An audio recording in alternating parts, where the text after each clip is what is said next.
So I have a question for you regarding the capital raising side of things. Obviously, your portfolio and your experience helps with that, clearly. But besides that, how do you generally go about, pitching the investment and or just getting a soft raise from individuals at these conferences? So I'm going to go a couple different ways on this subject, but number one, what I think everyone should understand is yes, people look at your portfolio, they look at your performance, they look at your online presence, but people invest with people. Mm. Mm, They invest in the person. They know, like, and trust you. They have to build rapport with the company, but all the capital I've ever raised is because they physically knew me as a person, or they got to know me from my online presence. They were on Zoom calls with me, webinars. They met me hmm in conference, and we had some phone calls. Like, nobody's ever went to my website and just dumped 100 grand in it. They physically wanted to talk to me. Mm. Absolutely. You want to know the person that you're investing 100K with. You want Yeah. to have a connection Right. and a relationship with them. And Absolutely. it's funny that you say that because like I'm in sales, and one thing that that it's really really hits home in sales is personability. Like a lot of Hmm. times, like for example, now I sell like a premier product. It's like number one in the market, but our Hmm. prices are like a premier product. But people tend to do business with you just off of the personability of you, how they can relate to you, how they can, trust you, like you guys were talking about earlier. And it's just like awesome to see, like even throughout the guests that we've had, and with what you just said, that personability really hits home when it comes to like any and everything that we're doing, and Yeah. regardless of what it is. Hmm. I'm sorry, were you about to say something? It sounded like I cut you off. No, you're 100% true. All I was doing is agreeing with you with a Yeah. nod there, um, because that's so true. And I've had people that had invested with me that hardly knew anything about the investment and didn't care to be educated. I believe that every person that invests in something should be educated on what the investment is. They should understand it. They should know it. Hmm. And I usually do a really good job of explaining, if somebody's never invested in multifamily, I take them through a full process. They understand the underwriting. They understand, how we make our money, how we add value, how we exit a property, all of that stuff. Awesome. So you're very transparent with your investors, and that's gotten you a long way. I like that Absolutely. because I feel like there's a lot of people out there, whether it be this industry or just many others, that they're not transparent. Mm-mm. They're always trying to get by you some type of way. And with this, you're dealing with other people's money. Your wealth isn't built without theirs. So Mm. I like that No, concept of just being fully open with them. Quick question, Eddie. 100%. Yeah. Is there like an investment that you're particularly proud of? Like, what is there anything basically that stood out to you? One particular investment that was like, wow. Yeah, that's like your trophy investment Yeah, that you yeah. use as your Different. standard for Thank all you. your. Yeah, I'm different. yeah. That turning point almost like. Yeah. Well, unfortunately, it wasn't exactly, it was real estate related, but it wasn't a multifamily investment. It was more of a business venture. Okay. That person invested in me as a venture capitalist, Mm, as a friend, and that business went very, very well for Mm. multiple years. And the amount of returns that we even scratched down on a notepad compared to the returns that we did upon exit and upon year over year, like, it just put us on the map. And it was just surreal to, scratch it down on paper. And then that plan became bigger than we ever thought. Love that. understandable. That's beautiful. Yeah. I feel like there's always got to be that one significant moment in everyone's career that sets everyone over the edge, and puts your name out there, puts your. Your The brand really credibility. Yeah. brands you like how Yeah. you want to be branded. Yeah. Um, when so you're talking about like how it was a business venture that like set itself apart for you. When it came to like when you first got into multifamily, so it seems like you were a successful businessman and things of that nature, but Did you still go out and raise capital for your first deal, or did you use your own personal money? Okay, so something I had to learn, and I think I learned it pretty quick, was I knew from being employed that there was never going to be enough money. I also knew that as my first business, there was never going to be enough money. Like it's just, I had to always be selling. So when I got into real estate, when I learned to scale, and I studied real estate, so I've been in real estate actually since about 2004. Always been around my dad building houses, and he always flipped homes. I got in professional real estate, I think, around 2007, Oh, and that before was the in crash. single family. And I realized real quick that I was going to have to use what I didn't even know was there yet, was other people's money. OPM. But I was always selling. And what I mean by selling is I was either selling a product, a house that I had on the market, or I was selling some type of investment. So I was always selling, raising capital, structuring partnerships, like always thinking outside the box, like how can I put this together? So how do you sell your product of the investment of the multifamily property without sounding too pitchy? Just being genuine and just being true to the core, not an imposter, and just being a relationship based person.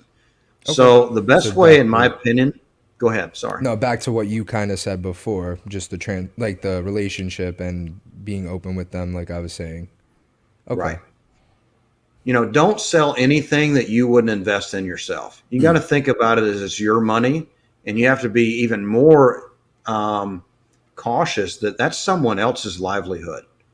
So, I've even had people call me up, and just for my success in capital raising space, I've had people call me up and said, "Hey, man, can you raise capital for me?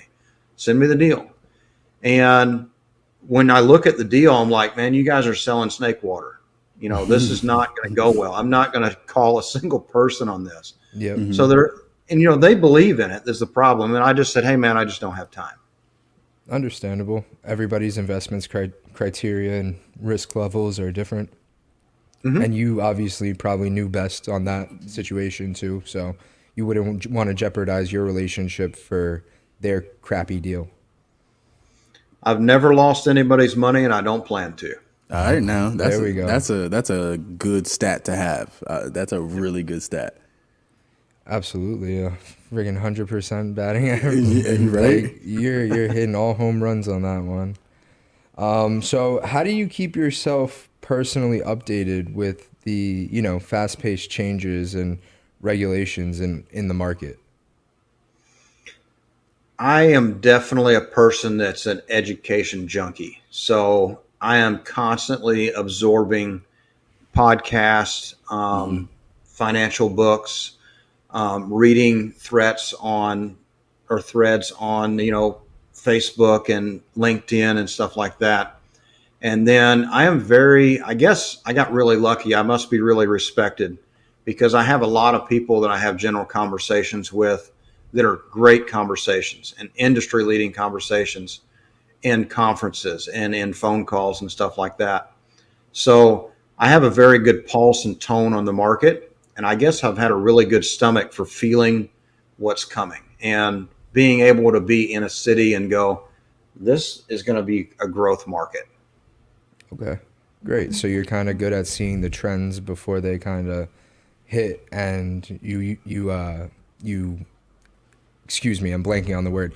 You capture the profit before everyone else, really. You seize the situation. So I have a question for you when it comes to like community building in your properties and how you establish just a communal relationship amongst your tenants. What would you say is like one of those things that you've done that has brought your tenants and the community together? It's a great question. And I think everyone should listen closely to this, maybe rewind it and play it again. All right, now. If you want to truly succeed in the real estate market, especially multifamily, you have to be building a community. You have to be an owner that shows a caring, passionate, I want you to live here feel of that property. we've had properties that are at the top of the market for rent comps, meaning we are probably leading in that market. And it's simply because, in my opinion, that we have resident events. We show them that we care. We are on property. We talk to the tenants. I've actually been on a property before, and a tenant's walked up to me. I'm standing there in a suit, and they said, "Can we show you something?" And they didn't know who I was. They didn't even know if I was an insurance adjuster. And they just knew I was there, and I hadn't been there much at that time. And she showed me a trash problem. And I instantly went down and I got our property manager and I asked them to look into it and asked the lady's name. And she immediately felt like she was followed up with, and she knew that we care. And then later on, she found out that I was part of the ownership group. And she's like, "Oh my God, sir, this is just totally amazing. I've lived in apartments all my life and I've never had someone treat us like that." Yeah, it's a lot different. I've grown up in an apartment over here in New York too, and the landlords over here tend to treat their tenants like crap, like slumlords. But it's good and it's refreshing when a tenant can see that their landlord and their owners care. Yep. Yeah. It Exactly. gets back to that personability that he was talking about, really building that community, letting people understand, like, hey, I'm not just here for your money, like I'm here. I care less about the money. Exactly, and he's just like, I'm here to make your like quality of life as good as I possibly can. Exactly. Yeah. So I'm on to jump back to what you were talking about before, because you talked about how like you stay up to date when it comes to like podcasts and things of that nature. So that's like a source of technology. Is there any, like, from your perspective, are there any like leading innovative technologies out there that's really got your wheels turning, and that's like, something that you utilize that you could give a nugget to our listeners? So I listen to an abundance of different podcasts, but definitely like the real estate show. Jake and Gino do a good job at educating, but it's, I look at someone that has a good thumbnail and something that has a lot of views, and all of my stuff I listen to on YouTube. So I usually look for something that is just something I need to learn more about. So say market studies. So I just consume anyone that has a good content out there. I listen long enough to know that they're got some notoriety, and then I just dig in, and then I might go down the rabbit hole and listen to several of those. Have one of those binge nights where you're just stuck listening to podcasts for hours on end. Love It's like it. one of those YouTube or Netflix nights. And hopefully people are doing the same with this one right here. Absolutely. Fingers crossed. Right. One thing. I cut to him by accident. My bad. One thing. I did want to highlight within that is the fact that like you are a successful businessman. You're a successful commercial investor, or entrepreneur, multifamily investor, and things. I'm sorry, I said commercial investor. But you're still out there looking to educate yourself. Like it's not like you're just like, all right, I'm good with what I got, whatever. No, you want to keep going and keep progressing. And I feel like your listeners, you like take those notes and really do that, because at the end of the day, there's always something new coming out there. There's always somebody doing something that you never even thought of, and you can always learn. Like there's never a point in your life where you cannot learn something. As long as you're breathing. Yep. I'm going to touch on about 4 different things to round that out right there. So one of the first ways this sounds crazy, but I use Asana for personal tasks. And one of my tasks is 30 minutes of education. So every day I have to check that box. So I find something. I don't give the excuse, "Oh man, I just didn't find anything." I find something that I can listen to or read for 30 minutes a day, whether that's a book, a podcast, YouTube video, reading articles, whatever. So 30 minutes a day I dedicate to that. Love that. The second thing is, go ahead. No, my apologies. I'll round back again after this. Finish up. The second thing is I will probably be, if you ever meet me in person, or probably you can tell it now, I am one of the most humble people you'll ever meet. You'll probably never guess my net worth because of how I act. You'll never guess, what I'm flying in on because of the way I act. And it's simply because I am humble and I'm always learning more. If I'm the smartest guy in the room, then I need to be paid to be there, or you don't stay there long. Maybe I'm there to educate others. I do everything I do to inspire other people that you can do this. Yes, sir. And that's truly who I am. So with that, when I go to these conferences, I go to meetups and everything else. When I'm in a conference, I empty my glass. When I walk in the room, I completely empty my glass. And when I start, maybe there's 300 people in the hallway, I'm going to educate myself all the way through that hallway. And on the way back, I'm going to take in the education, or I'm going to give my education to someone else on my way back out. Mm-hmm. That makes a lot of sense. I love that. That touches home right there, because one of the main things I say within my life, and basically my life purpose, is I obtain knowledge in order to share it. And so that's why that connects with me directly, because that's what you're doing right now is how I want to do it, basically. Like, I want to do it at that scale and at that level, and be able to impact lives of a certain magnitude. And through commercial real estate, you can really do that and really make a difference. And like you said, educating yourself, obtaining that knowledge, and then just sharing it with others. And everybody has something that you can learn from, whether it's somebody of great wealth or little wealth or this or that, just all different backgrounds and cultures. You can always learn something from somebody. So I love that. Yeah. The proudest moment knowing that I was doing the right thing was we did our 6 weeks of free training. And I've also been in passing with multiple people, and they're like, dude, that conversation we had totally changed my life, and this is what I'm doing now. Or that 6 weeks of free training, Eddie, it wasn't just about the education, like even the mindset stuff that you do was totally life-changing for me, man. And thank you so much. Like, you didn't have to do that. So that was like my aha moment. So the best investment wasn't related to money. Like my best, you had asked me earlier, like, what was that number one? Like that one was that testimony from that person saying, dude, you truly changed my life with the things you gave me for education. That is great, though. That's awesome. Beautiful. There's nothing more pure than that. It's a feeling that you were able to get out of him. You ensued emotion. You gave him knowledge, and because of that, he's going to expand his career with that. It's different than just the feeling of buying something that's producing you money. Mm-hmm. Yeah, I mean, it's that fake pump of appreciation. I'll be happy when, like, I'll be happy when we buy another 400 unit building, or we have $500 million in assets under management, or when I can stroke the check for a $50 million Gulfstream jet. Yeah. Screw that. No, absolutely. And then you're always looking for that next level of happiness. It's true.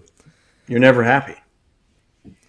But I think all of us are happy, and I know you're happy. We're all grateful. We're all happy and blessed. And I think this is a great way to wrap up the episode. Yeah. Yes, we'd love to thank you so much, Eddie. Yeah, we got to definitely get you on another episode, man. You just did nothing but give us value with everything you said, and I really appreciate you getting on today.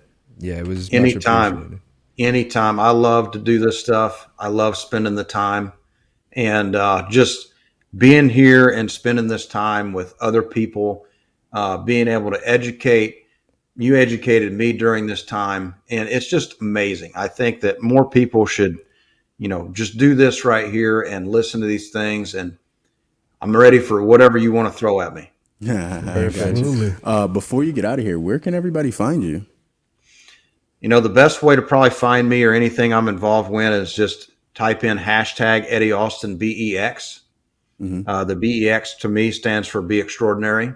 Love that. So all my platforms, it's either got a hashtag or something like that. So if you type in on Google hashtag Eddie Austin BEX, you'll find my YouTube channel, Facebook, LinkedIn, Instagram, Twitter, all that. Love that. We're definitely going to link that in the description below the video when we drop this, man. Anybody else got anything to say? I'm sorry. No, I think I'm all wrapped up. I appreciate it again, Eddie, and I look forward to definitely doing some business in the near future together. Likewise. Yes, sir. And with that, this is the Checkmate Real Estate Podcast, brought to you by CGE Studios, the multimedia company that encourages you to create, entice, and live nice. And WPKN 89.5 FM radio. My name is David Smith, a.k.a. Smitty Dean. And I'm Anthony Ramo. It's Love your you boy, guys. Business Manager, man. We out the building this time. We are out. Thank you again to our special guest, Eddie Austin. Have a great night, everyone. Good night. Thank you all. Thank you, Eddie. We'll speak soon.